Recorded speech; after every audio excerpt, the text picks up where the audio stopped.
Over the years, I've spent multiple millions of dollars in different ad platforms like LinkedIn, Pinterest, Google AdWords, GDN, but most of the spend has been on Meta. And in this video, I'm gonna try and make it super short, less than 10 minutes at least. That's what I'm aiming for. I'm gonna show you I don't know how many I wrote yesterday, but a bunch of lessons from spending more than $20 million in ads. Fingers crossed in less than 10 minutes. If you don't know who I am, my name is Augusto. I'm the founder of AVX, and I basically help info product companies scale their companies easily with ads and systems where I come in and I help them by becoming a fractional C-suite operator. But let's just run through it. It's gonna be super raw, and I'm just gonna try not to explain because I just wanna make this super quick. Okay, we're almost 2 minutes in. Again, I've run ads for companies making billions of dollars. I personally manage well over $20 million for brands and make companies break records, like nationally held records. One of the healthcare companies I helped, they broke records, and then one of the tax companies I helped, they actually outpaced the IRS in tax filings, which is incredible. Okay, I'm also certified by Meta as a certified media planning pro. Like, I've actually made a test where they proctor me, and it was live, and I had to like take a test so I could be certified by Meta. And again, this 20 million is only on Meta platforms. I've helped companies in a bunch of other platforms. So this is my badge. I got bragging rights because I'm certified. So because I want to make this video super short, I'm going to be firing off some sauce very quickly. So save this, like this for later, and come back to this because I'm going to give you a bunch of good stuff. So let's just start. Static ads, video ads, carousel ads, and slideshow ads on countries with low internet speed, they all work. Just test them all. Audience targeting, unless very necessary, are not really needed since contextual targeting is becoming stronger over time. Attribution and analytics are hard. They're really hard. For most beginners, a waste of time. Once you start spending $10,000 or more a month, start looking into it, especially if you're doing multiple channels, attribution using software like Hyros, State.io, or Triple Whale, okay? Pixels are becoming obsolete. Really obsolete, especially with privacy tracking, and it's always cookie tracking, obviously. So implement API, server to server tracking, as soon as possible. Once you start creating many different ads, ad sets, and campaigns, leverage rules to automate daily processes like pausing an ad when it's outside of KPIs, but never rely on rules. I've effed up many times, okay? Platform reps are compensated on your ad spend, so take it with a grain of salt. You usually get a phone call by a rep from a platform, and take it with a grain of salt. You probably are better off with them or just with me, honestly.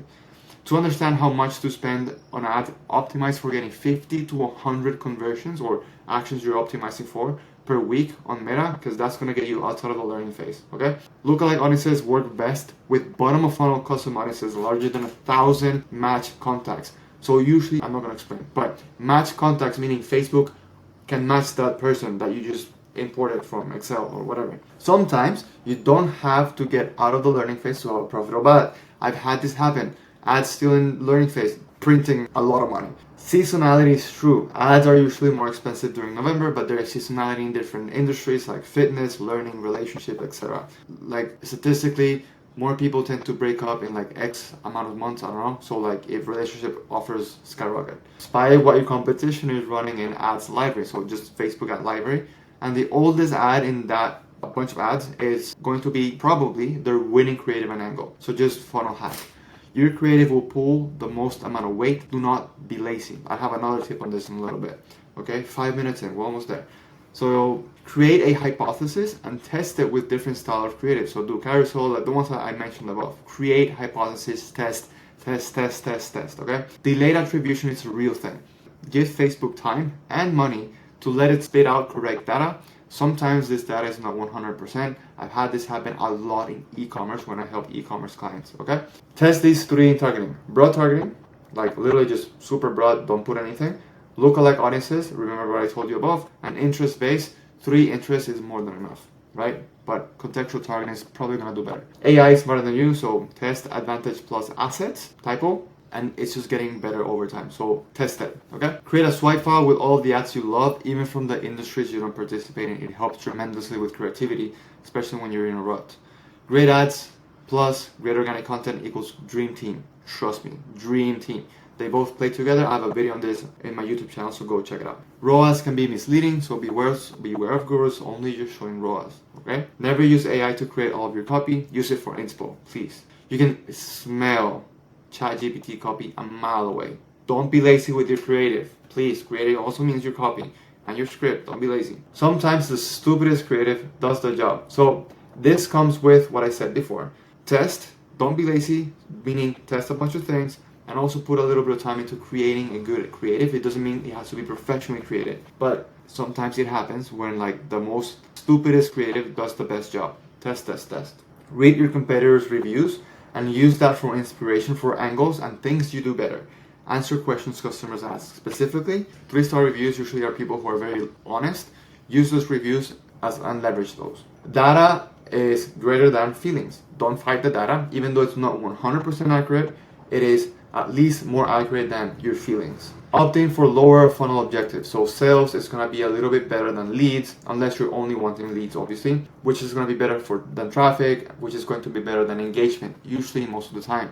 If you want to sell a service, do sales. If you want to get leads for an opt-in for a VSL, do leads. Don't do link clicks. Don't do traffic. Do leads, like optimize for those things. Okay? Try doing ads that are purely value-based, like literally just giving value. Try those. There's not one size fits all approach. If you put 100 media buyers in a room, you will get 100 different opinions, especially with everything that I'm telling you here. Some people are not gonna agree, and I don't care. Okay? The more you spend, the quicker you get results. Duh. But with this, you have to have thick skin. You have to be able to, put money in it. Damn, 2 minutes in. Fill your social media with people who are smarter than you. Like, follow me on Instagram, follow me on YouTube, and then fill your following with people who are very smart so that you can learn from them. Create is better than consuming. Don't go and just scroll. Create, get ideas, put it in your notes, and get testing stuff. Comments can boost ad performance, but if left uncontrolled, it can be detrimental, specifically on high volume items or low ticket stuff. People are gonna be complaining all the time. But some comments are good, okay? CPMs and CPCs are always higher at the beginning of launch, so give it time. Launch ad at midnight. Yeah, so like if you're creating ads in the morning, just put them to be on at midnight so that you give it time for all the assets to get approved by Meta, so that not just one ad starts running and the other ad doesn't get any spend because it's not live.